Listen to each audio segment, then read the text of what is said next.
Nuevamente digamos, estamos resumiendo la importancia, lo sagrado de poderle cuidar, lo cuán preventivos nosotros debemos ser de lo que es toda la columna vertebral, ¿no es cierto? Debemos tener en cuenta de que, por ejemplo, en la República de China, la concepción de la columna es como el avión.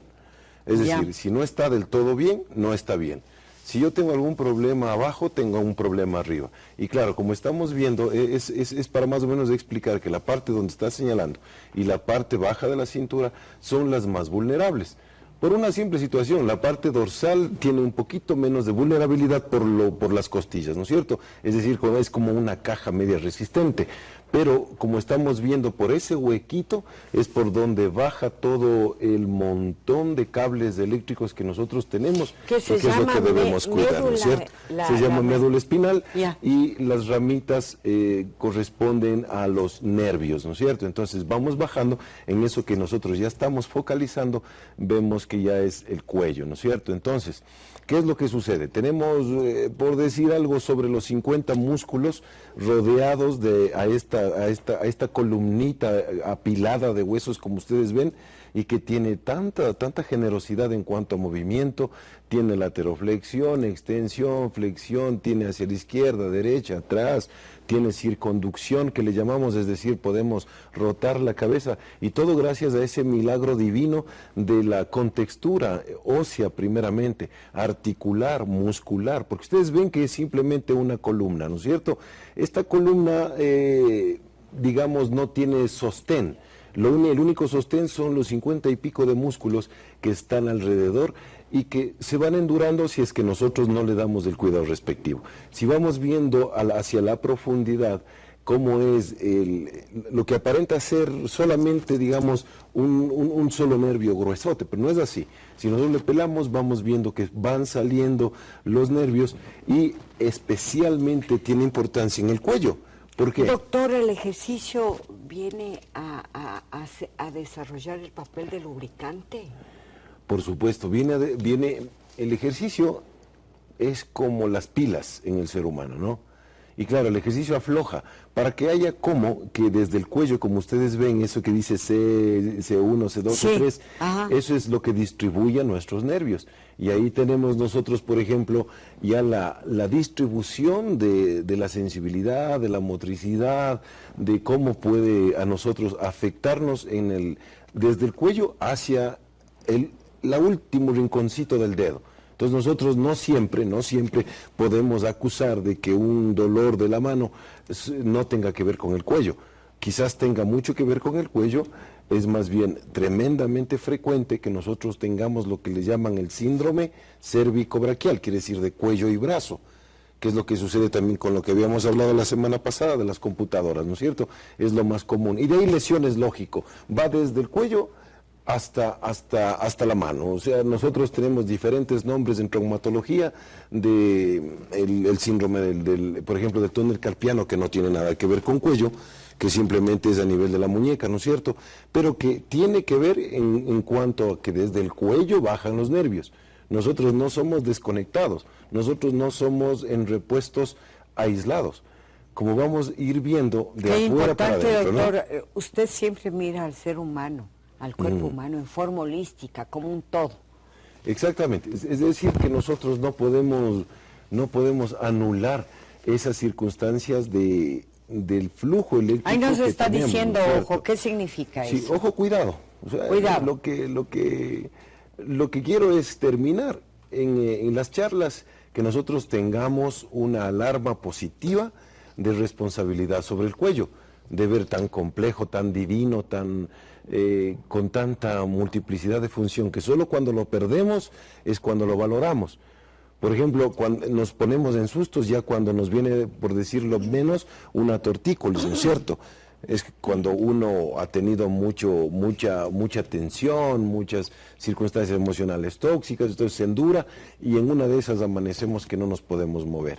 Entonces, todas estas diapositivas, más que enseñar cómo funcionan, es que se den cuenta, en resumen, la complejidad, ¿no? De lo que vimos las vértebras al inicio, van distribuyéndose los cables eléctricos en en una, valga la redundancia, en una distribución muy compleja. Doctor Silva, desde el momento que habló usted de la gordura, me quedé pensando, le cuento, ¿y en qué afecta para el cuello el estar gordito? Sí, perfecto. El momento en que se pierde el eje biomecánico nuestro cuando tenemos sobrepeso, se nos hace por la barriga hacia adelante y se hunde la parte de atrás, ¿no es cierto? O sea, se hace un arco un poquito más acentuado. Como mecanismo de compensación, el cuello cambia también su estructura, ¿no? Entonces, al cambiar su diseño, su forma, su encurvamiento, quiere decir que comienza a ver los daños respectivos. ¿Qué terminamos? Nuevamente, miren eso. El final del final de casi todos nosotros es tener la mala noticia de la artrosis, o sea que las articulaciones, como vimos al inicio, de ese apilamiento de las vértebras con los discos, se unen, se hacen como una sola, ¿no? Entonces, ahí es cuando la persona va con tremendos dolores, y lo que dice el imagenólogo, el que hace las radiografías, le dice que está rectificada la lordosis cervical normal. Quiere decir que es como hablemos comparándole, para que me entiendan, un palo de escoba en vez de cuello. Y entonces ahí empieza el sobreestiramiento de los nervios, empieza la contractura muscular, y nosotros tenemos crónicamente la alteración de todas las estructuras que nosotros vemos en la pantalla, por ejemplo. ¿Cuál es la circunstancia? Ahí ponemos nosotros también un poco de importancia a la cuestión emocional, al estrés, a las malas posiciones por largos periodos de tiempo, y enfermedades, lógicamente, que a veces son degenerativas, ¿no? Sí que sí, doctor. La tensión emocional desempeña un rol muy importante en estos casos. Necesariamente. Lo que pasa es que en cuello es todo. Incluso manejar a largas distancias se necesita una concentración inmensa. Ajá. ¿No es cierto? Entonces, nosotros no hacemos nada, o sea, luego de que, por ejemplo, como sé decir yo, el hidromasaje, el turco, el sauna, el masaje, todas esas cosas que ayudan, nosotros no les tomamos en cuenta con la importancia que merece, ¿no?